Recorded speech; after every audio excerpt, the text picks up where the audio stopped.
Timer नीचे। हाँ 1 2 3 role. नमस्कार, शाम के अखबारों की चर्चा चाय के साथ, खबरें भी हैं और राजनीति भी है। आज खबरों में 27-28 तारीख होने के कारण धीरे धीरे खबरें फिर बढ़ने लगी हैं, पर आज हम अग्निबाण से शुरू करते हैं खबरों को लेकर। एक बड़ा हादसा हो गया है, पहले पेज की खबर है।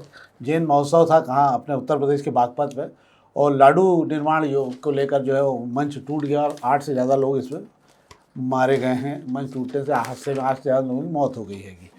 और बड़ी खबरों में, राष्ट्रीय खबरों में तो ये है, बसंत आ गया है, शिव योग पंचमी बनने की तैयारी हो गई है। और इसके अलावा हाँ, इस खबर पर जरूर बात करते हैं अपन शेखर जी कि लाल बाग को सुधारने के लिए अब बीड़ा उठाया गया है और लाल बाग के प्रवेश पर अब जो है टिकट लगा करेगा और आसपास चारों तरफ से दीवार बनाई जाएगी। लंबे समय से लाल बाग एकमात्र उस क्षेत्र का ऐसा क्षेत्र है जहाँ पर लोग घूमने भी जाते हैं सवेरे, और तमाम आयोजन प्रायोजन भी वहीं होते रहते हैं। तो क्या होगा आगे, ये लाल बाग में जो ठेले और मंच लगा करते हैं, जो मेले वेले, इन पे क्या रहेगा, बंद हो गई कि ये चलेंगे? मुझे लगता है मेले वेले तो लगते रहेंगे, क्योंकि इससे किराया आता है, लाल बाग के खर्चे निकलते हैं। अभी सियासत मद से लाल बाग को सुधारने के लिए पर्यटन विभाग को 47 करोड़ रुपए मिले हैं। उस 43 करोड़ रुपए से वे लाल बाग की सीरत और सूरत दोनों को सुधारेंगे। सबसे ज़रूरी यहाँ पे बाउंड्री वाल बनाना बहुत ज़रूरी हैगा इसकी, क्योंकि इसकी बाउंड्री वाल जगह जगह से टूट गई हैगी। इस वजह से यहाँ पर जो लोग आयोजन भी करते हैं वे असुरक्षित महसूस करते हैं। इस वजह से इसकी मांग भी हो रही थी। अच्छा है, बाउंड्री वाल बनेगी, सूरत सुधरेगी। पर सबसे अच्छी बात ये बता दी गई है कि यहाँ जो घूमने आएंगे, जो लोग अंदर दाखिल होंगे, उनसे भी किराया लिया जाएगा। ऐसे में बड़ी समस्या उन लोगों को होनी है जो सुबह मॉर्निंग वॉक के लिए लाल बाग आते हैं। मुझे लगता है लाल बाग जो है मेलों के साथ ही इस शहर के सुबह घूमने वालों की भी पहली पसंद हैगा। तो उनसे पैसा लेना मुझे लगता है कहाँ तक ठीक होगा, ये बड़ा ही चौंकाने वाली बात है। आगे होता क्या है ये तो आने वाला समय बताएगा, पर अभी तो कहा जा रहा है कि उनसे भी पैसे लेंगे। हाँ, इसके बाद जो मंथली हिसाब किताब बनाएगा उसमें लिखा घूमने के भी 400 रुपये लगेंगे। और एक और खबर इसमें अच्छी है ये भी कि इंदौर में अब लंबे समय अभी तक जो है हमारे कुएं सामान्य स्थिति में बनते थे, चारों तरफ से वाल लेती थी। राजस्थान की पैटर्न पे जो है खंबाती कुएं बनेंगे। खंबाती कुओं का ये सिस्टम होता है कि उसमें एक ईंट छोड़ के एक ईंट लगाई जाती है ताकि उससे जगह बनी रहती है अंदर, और पूरा नीचे तक जो है कुएं को पानी जाने में, पानी जो जमा होता है उसके अंदर, उसमें दिक्कत नहीं होती है। पर राजस्थान में कुएँ बनाए जाते हैं और मध्य प्रदेश में शायद मैं सोचता हूँ इंदौर में ही शुरू हो रहा होगा। अहमदाबाद में अभी तक 2000 से ज़्यादा कुएँ बनाए जा चुके हैं, कई जगह पर बन रहे हैं। ये मतलब 2000 बनेंगे, 100 कुएँ बने हैं। क्या है शेखर जी पूरा? बिल्कुल सही कह रहे हैं, शहर का वाटर लेवल बढ़ाना बहुत ज़रूरी हो गया है। कि हमने देखा है कि गर्मियों में क्या हालत होती है, और जिस तरीके से पिछली बार टेम्परेचर इतना हाई गया है, शहर को कंठ सुखा दिए थे, उस तरीके ज़मीन को आपको तर रखने के लिए वाटर रिचार्जिंग बढ़ाना पड़ेगी। पिछले साल नगर निगम में रिचार्ज शाफ्ट बनवाए थे, उसके अंदर उल्टा बोरिंग किया जाता है जमीन से, ताकि सड़क पर जहां पानी जमा हो रहा है, जहां आसपास जिन इलाकों में पानी जमा होता है, वो पानी जमीन में चला जाए। इस बार 300 रिचार्ज शाफ्ट बनाने नगर निगम की तैयारी है। इस बीच में ये कुएं बनाने, खंबाती कुएं का जो कॉन्सेप्ट लाए, मुझे लगता है अच्छा है, इस शहर की ज़रूरत है। 10 जगह तलाशी जा रही है जहाँ इस तरीके के कुएं बनाएंगे। और हमारे यहाँ कल्चर रहा भाई साहब के कुएं हमेशा ईंटों की जोड़ाई से ही बनते आए हैं। ये तो अब समय बदल गया, आधुनिकता ले आए तो कुएं को कंक्रीट के, सीमेंट कंक्रीट और लोहे के सरियों से बनाने लग गए, एरन पत्थरों की वॉल से बनाने लग गए। इससे से पानी अंदर का लेवल बढ़ता नहीं है। बारिश का पानी जब अंदर जाता है तो मुझे लगता है कि ईंटों की दीवार होने से वो पानी दीवारों में रिसेगा और जमीन में ज़्यादा जाएगा। और ईंटों से जो पानी रिस के जाता है ज़्यादा साफ़ होता है, क्योंकि कई जगह फिल्टर उसको पानी होता रहता है। पर ये इसमें जो ये कुएं बन रहे हैं, ये इसके पहले आपने कहा रिचार्ज शाफ्ट कराई थी नगर निगम ने, पिछले बार भी कुछ किया था, तो अभी तक कितनी जगह 100 से ज़्यादा रिचार्ज शाफ्ट नगर निगम ने पिछले साल कराई थी। इस बार 300 रिचार्ज शाफ्ट कराने की निगम ने बात कही है। अच्छा, जिन क्षेत्रों में कराई, में जलस्तर बढ़ा क्या? कुछ जलस्तर वाकई बढ़ा है, वाकई जलस्तर बढ़ा। इसका एक अच्छे नतीजे आए हैं, इसलिए इस बार रिचार्ज शाफ्ट बढ़ा रहे हैं। अच्छा, इसके अलावा जो खबरें हैं कि एक तो हम इसमें एक कल राहुल के निशाने पर रहे मोदी, भागवत और अडानी अंबानी वगैरह, सवेरे के अखबारों में ये मामला है। और मेंदोला जी ने भी ट्वीट कर दिया है, वे आजकल बोलते कम है पर ट्वीट कभी सभी करते रहते हैं। और उन्होंने कर दिया है कि कांग्रेस तो मुस्लिम लीग हो गई है, क्योंकि वो उनका बयान था खड़गे जी का कि जो है गंगा में डुबकी नहाने लगा। हाँ, पर उन पापियों के लिए जो वाकई पाप करते रहते हैं, उनको तो पाप भी धुलते नहीं हैं, पर वो ठीक अलग बात है। एक और खबर बहुत अच्छी है, इस पर बात कर लेते हैं। 34 किलोमीटर लंबी मास्टर प्लान की जो रोड है, सड़कों उस पर 105 धार्मिक स्थल है इंदौर के अंदर, और सुभाष मार्ग पे भी मौजूद हैं 3000 से ज़्यादा भवन ये अलग मामला, पर कुल मिला के कई जगह पर धार्मिक स्थलों का निर्माण सड़क पर ही हो रहा है। क्या है शेखर जी ये? बिल्कुल सही बात कह रहे हैं। पिछले दिनों शहर में मास्टर प्लान से जो 23 सड़कें बनने वाली है, उन सड़कों का खाका नगर निगम ने मंत्री कैलाश विजयवर्गीय के सामने रखा था। उस समय सारे जनप्रतिनिधि मौजूद थे।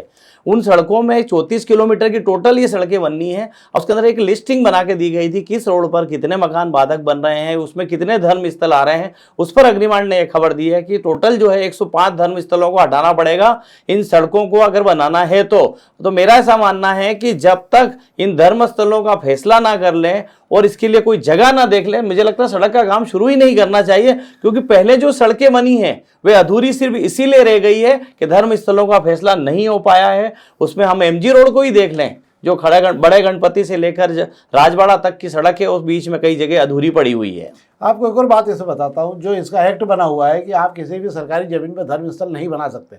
इसके लिए थाना प्रभारी तक को अधिकार दिए गए हैं कि थाना प्रभारी जो है वो इस मामले में पूरी रिपोर्ट बना के बताए कि किसने ये मंदिर बनाए। और इस प्रकार के शासकीय भूमि में मंदिर बनाने पर जेल, जुर्माने और जेल की सजा तक का प्रावधान है। पर आज तक इस शहर में एक भी मंदिर बनाने को लेकर जो है कोई न सजा है न प्रावधान, कोई भी धार्मिक स्थल बनाने को लेकर। और आपको आश्चर्य होगा कि कल्याण मिल रोड इतना चौड़ा हो गया और आज तक वो बीच में एक छोटा सा शनि मंदिर बना है जिसकी ना तो कोई प्राण प्रतिष्ठा हुई ना कुछ हो यार। बस वो मंदिर के कारण पूरा ट्रैफिक जो है वहाँ से घूम के ट्रक वालों को भी तिरछा आड़ा होकर कल्याण मिल रोड के सामने से निकलना पड़ता है। तो पहले सही कहना है शेखर जी आपका कि पहले जब तक इन धार्मिक स्थलों का निराकरण नहीं हो जाता, सड़कों का निर्माण चालू ही नहीं करना चाहिए। तो ये तो थी हमारे पास में जो अग्निबाण की खबरें। बाकी सब सामान्य खबरें दूसरे अखबारों में भी वो खबरें हैं। अब हम दोपहर की खबरों की बात कर लेते हैं। दोपहर की पहले पेज की खबरों की बात कर लेता हूं मैं। और पहले पेज की खबरों में ये है कि सरकार 25,000 करोड़ का कर्ज उठाने जा रही है फिर से। अब इसके साथ ही 5 साल में दुगना हो जाएगा कर्ज। और अब उधार का घी पियो और जो है आराम से रेवड़ी बांटो। आप तो सबसे ज़्यादा खर्च हो रहा है इसके अंदर। बड़ी बात यह है कि सरकार अब बिना कर्ज उठाए 1 महीना भी गाड़ी नहीं चला पाएगी। इतना भयानक कर्ज अब उठने लग जाएगा। और आने वाले 1 साल के अंदर जो बनाया गया है उसमें कर्ज ही कर्ज आपको लगेगा देश चलाने के लिए। और एक जो है शेयर बाजार के विशेषज्ञ माने हुए रॉबर्ट कियोसाकी, उन्होंने ऐलान किया है कि फरवरी माह में ऐसी तबाही मचने वाली है शेयर बाजार में, इतना बड़ा क्रैश आएगा कि इतिहास में कभी नहीं आया होगा। रुपया 24 पैसे और धड़ाम हो गया है आज। रुपये की हालत तो भगवान ही बचाए क्या होने वाली हैगी। और इसके अलावा जो है अन्नपूर्णा से रिंग रोड के बीच जो है कट लगाने वाले को मांग को लेकर हम आगे बात कर लेंगे। आज मेट्रो को लेकर याचिका पे सुनवाई थी, कुछ था कैसे? कोर्ट में याचिका पे सुनवाई चल रही है अभी। अच्छा, काय के लिए है वो? किशोर कोटवानी की लगाई गई याचिका पर सुनवाई चल रही है। कोई मेट्रो को लेकर जो उसकी प्लानिंग को लेकर है, उसके स्टेशन को लेकर जो सारी चीजें हैं, उस चीज को खाके को पर जो आपत्तियां हैं उस पर सुनवाई आज चल रही है। और एक खबर मेट्रो का जो पूरा रोड है उस पर डामरीकरण का काम चालू है। 6 करोड़ रुपए का बजट का प्रावधान उसमें किया गया था। तो ये तो थी दोपहर की खबर जिस पर हम बात कर लेते हैं। प्रभात किरण की खबरों की बात कर लेते हैं।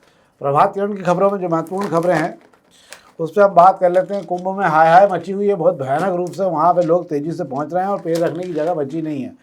और इसके अलावा जो खबरें हैं यहाँ इस पर हम बात कर लेते हैं। भी है अन्नपूर्णा से लिंक रोड जो बन रहा है, अन्नपूर्णा लिंक रोड को 60 फीट से रोड जोड़ने से जोड़े। इसमें जो है मानली गौड़ जी ने भी कहा है ना इसको लेकर। क्या है पूरा मामला शेखर जी? अन्नपूर्णा रोड से फुटी कोटी को मिलाने वाला जो लिंक रोड बन रहा है, उस रोड को 60 फीट रोड जो ऑलरेडी सुदामा नगर डी सेक्टर से आता है, सुदामा नगर रहवासियों कि ऑलरेडी जो सड़क हमारी 60 फीट रोड आता है उस रोड को जोड़ दिया जाए। तरफ से जो वाहनों का दबाव है, गाड़ियां जो आती है, बच्चों की बस जो है, और वो आवाज का रास्ता बंद हो जाएगा। एक और जो है तरफ वाले हिस्से से भी लगा दिया ताकि हवाई रोड कर नगारी मार्ग तक जो जाने वाली वो बीच में आराम घूम के जा सके। अगर इस रोड को बंद कर दिया गया लिंक रोड की वजह से तो दोनों तरफ के रहवासी दो सरहद में बढ़ जाएंगे। नहीं, सही बात है। और मुझे ऐसा लगता है कि जो सड़कों के विशेषज्ञ उन पर भी एक बार दिखा लेना चाहिए, भले ये काम में हो। 1-2 कॉलोनाइजरों के खिलाफ कार्रवाई की गई है। एक बसंत विहार फार्म हाउस काटा जा रहा था देपालपुर के आसपास कहीं पे, और ये दोनों ही कॉलोनाइजर जो हैं वो शैलेंद्र पिता दिलीप सिंह और पोपा सिंह जो है, इन्होंने बिना अनुमति के वहाँ काट रहे थे और गिरफ्तार हो गए। मतलब ये अवैध रूप से काट रहे थे। डायरी पे काट सकते हैं, डायरी पे आप काट सकते हो, पर ऐसे नहीं काट सकते हो आप। आजकल अपने यहाँ प्रावधान बना कि डायरी पे तो आप पूरा शहर ही कट के जो है कॉलोनियाँ कट गई है उसके अंदर।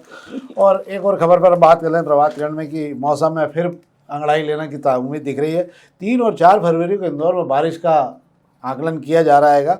मौसम विभाग का कहना है कि सिस्टम में फिर बदलाव आएगा और एक बार फिर आपको जो है ठंड के आगोश में ले जाया जाएगा। क्या है शेखर जी? एक मौसम विभाग एक इशारा कर रहा है कि ठंड अभी गई नहीं है, अभी आप सचेत रहें, गर्म कपड़े जो हैं आपके अंदर ना रखें। भले गर्मी आपको दिन में महसूस होने लग गई है, लेकिन गर्मी एक बार ठंड फिर दस्तक देने वाली है। 2-3 दिन बाद मौसम बदलेगा, बदल छाएंगे, उस समय एकदम ठंड नहीं आएगी। पर 3 और 4 तारीख को जब बारिश की संभावना बताई गई है, अगर बारिश गिरती है तो एक बार फिर कपकपाने वाली ठंड हमें महसूस होने लगेगी। हाँ, ठंड ऐसे जाएगी नहीं, ठंड टुकड़े टुकड़े में वापस आती और वैसे भी 5 तारीख के आसपास बसंत पंचमी आ रही है, तो बसंत पंचमी पर ठंड का एहसास जरूर कराती है। ठंड भीनी भीनी कहते हैं ना, गुलाबी ठंड का आनंद आने लग जाता है उसके बाद में। जो ठंड रहती है कि कभी ठंड है कभी गर्मी है, पर ठंड के जाने की तैयारी हो गई है, वो लौट के आ जाती है, उसकी गलती है, हमारा कोई लेना देना नहीं है, ठंड का अपना काम है। अब हम पत्रिका की खबरों की बात कर लेते हैं। तो पत्रिका की खबरों में एक तो नायता मुंडला के अंडरपास पे इतना जाम लग रहा है, रोज़ वहाँ पे गाड़ियाँ निकलने में पूरा संघर्ष हो रहा है, मतलब बिना बात के एक चौराहे से ज़्यादा संघर्ष करना पड़ रहा है। क्या है शेखर जी यार ये? नए बस स्टैंड जो नायता मुंडला में बनाया है आईडीए ने, दूसरी बात कर लें वहाँ पर नया आरटीओ हैगा। इस आरटीओ और बस स्टैंड पे वो तो गनीमत रही कि बस स्टैंड पे सिर्फ एआईसीटीएसएल के अलावा किसी की बसें नहीं चल रही है। एआईसीटीएसएल की भी सिर्फ 6 बसें चल रही है जो वहीं से आती है और जाती है। उन्हें भी उस डक से, बाईपास पर एक डक बना हुआ है नायता मुंडला को जोड़ने वाला, इस डक के अंदर से गाड़ियों की आवाजाही करने में जो मुश्किल का सामना करना पड़ रहा है, वो चाहे आरटीओ पे आने वाले लोगों को करना पड़ रहा है या एआईसीटीएसएल की बसों में सवार होने के लिए पड़ रहा है। वहाँ के रहवासी भी आसपास के बड़े परेशान हैं। उसके नीचे इतना जाम लग जाता है कि स्कूल बसें फंस जाती है। जिन बच्चों को 1 घंटे बाद घर पहुँचना होता है, कई बार 2-2 घंटे बाद घर पहुँच रहे हैं, लोग परेशान हैं। वो डक छोटा हो गया है और व्यवस्थाएं वहाँ पर बिगड़ गई हैगी और इसलिए लोग परेशान हैं, और उस पर हमारी पत्रिका ने एक अच्छी खबर दी है। हाँ, मुझे ऐसा लगता है कि जो लोग अगर वहाँ जा रहे हो तो अपना ध्यान रखें कि विकल्प के रास्तों का ध्यान रखें, क्योंकि वहाँ बहुत दिक्कत होती है, बहुत समय लग रहा है वहाँ, जो लोग फंसे हैं वो जानते हैं। एक खबर और है, प्रयागराज जो एक्सप्रेस के स्लीपर कोच हैं उनकी हालत जनरल वार्ड डब्बों जैसी हो गई, क्योंकि जो लोग घुस रहे हैं सभी को जाना है और बिना रिजर्वेशन वाले बड़ी तादाद में घुस रहे हैं। इधर जो है अयोध्या के जो मुखिया हैं चंपत राय जी जो मंदिर के, उन्होंने आज अपील की कि भैया मत आइए, हाथ जोड़ के कहा है कि भैया बिल्कुल मत आइए, आसपास के इलाकों में 10-15 दिन तक तो बिल्कुल ही मत आइए। इतना दबाव बढ़ गया है कि आज अगर आप आएंगे तो 3 दिन बाद ही अयोध्या में भगवान रामलला के दर्शन हो गया आपको। और लोग डिब्बे के अंदर जो है चढ़ने के बाद में यहाँ पे भी झगड़े कर रहे हैं और कई जगह पथराव भी हो रहा है। जिनको जगह नहीं मिल रही वो ट्रेनों में पथराव भी करने लगेंगे। क्या है शेखर जी, बहुत जल्दी इसी समय जाना बहुत जरूरी है? पता नहीं मुझे इस बार का कुंभ मुझे लगता है क्या रिकॉर्ड बनाने जा रहा है। कुंभ में लोग इस तरीके से उमड़ रहे हैं जैसे ऐसा लग रहा है कि उन्हें कुंभ में डुबकी नहीं लगाएंगे तो उनको पुण्य नहीं मिल पाएगा, उनके पाप नहीं धुल पाएंगे। वो सारी चीज़ें अपनी जगह है, पर इतनी भीड़ में जाना, ट्रेनों में जगह नहीं है, हवाई जहाज का किराया 50,000 रुपये हो गया है। जो लोग रिजर्वेशन करा के जा रहे हैं, सबसे बड़ी बात स्लीपर क्लास को तो लोकल क्लास बना दिया गया है। जो बेचारे महीनों पहले रिजर्वेशन कराकर बैठे हैं उनको लगता है कि सुकून से जाएंगे, पर उन्हें नहीं पता पड़ता है कि उसके अंदर इतनी भीड़ हो जाती है। और रेलवे असहाय बना हुआ है। पिछले दिनों एक परिचित जो गए थे 3rd AC से गए थे, पर उन्हें भी 3rd AC में भी वही हाल हुए जो लोकल डिब्बे में होते हैं। उन्होंने रेल मंत्री को लेकर, रेलवे अफसरों को, सबको ट्वीट किया, पर कुछ नहीं हुआ है। ये हालात इंदौर के ही नहीं है। महाकुंभ प्रयागराज के लिए देश के जिन जिन इलाकों से ट्रेनें चल रही है उन सब में यही हालात हो रहे हैं। नहीं, मुझे लगता है शायद अब सबको लग रहा है कि इसी बार डुबकी लगा लो तो कम से कम सारे पाप धुल जाएंगे। तो क्या पाप ज़्यादा बढ़ गए हैं या लोगों को आस्था बढ़ गई है, ये तो समय बताएगा। जो भी हो, पर हमारा ये मानना है जो लोग भी जा रहे हो कृपया करके वो देख लें अपने स्वास्थ्य संबंधी जानकारी। और जो बुजुर्ग लोग हैं उनको ऐसा लगता है कि उनके वहाँ पूरी व्यवस्था है तभी वे जाएँ, अन्यथा वहाँ किसी प्रकार के हादसे में या किसी प्रकार के दबाव में वो उसको सहन नहीं कर पाएंगे, क्योंकि 10 से 12 किलोमीटर वहाँ पैदल भी चलना पड़ रहा है। फिर भी जिनकी धार्मिक आस्था है उनके लिए तो कोई वो नहीं है, जो युवा हैं वो तो जा सकते हैं।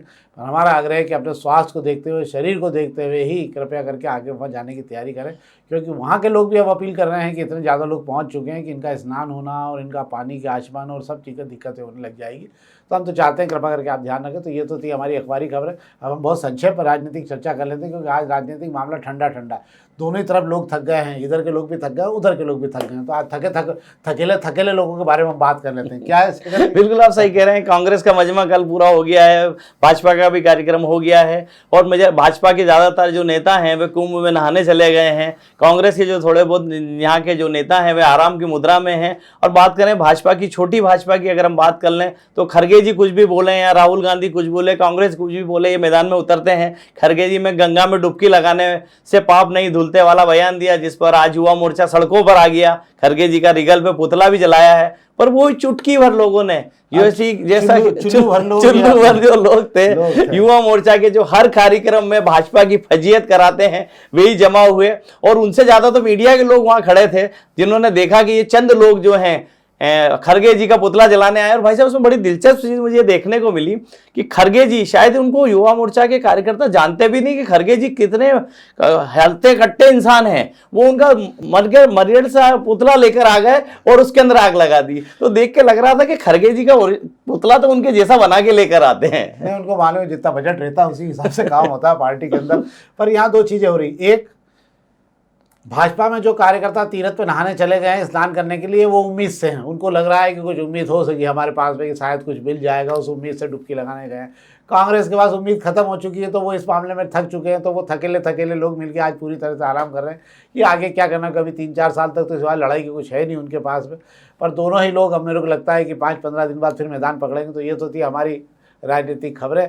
अब हम आपसे फिर आग्रह करेंगे, कृपया इस कार्यक्रम को अधिक से अधिक लोगों तक पहुंचाएं और अपने मित्रों तक जरूर इस कार्यक्रम को पहुंचाएं, ताकि हम आपको शहर की वो खबरें दे सकें जिन खबरों के बारे में आप अलग अलग अखबार पढ़ने की बजाय खबरों के पीछे की जानकारी हमसे ले सकें। बहुत बहुत धन्यवाद।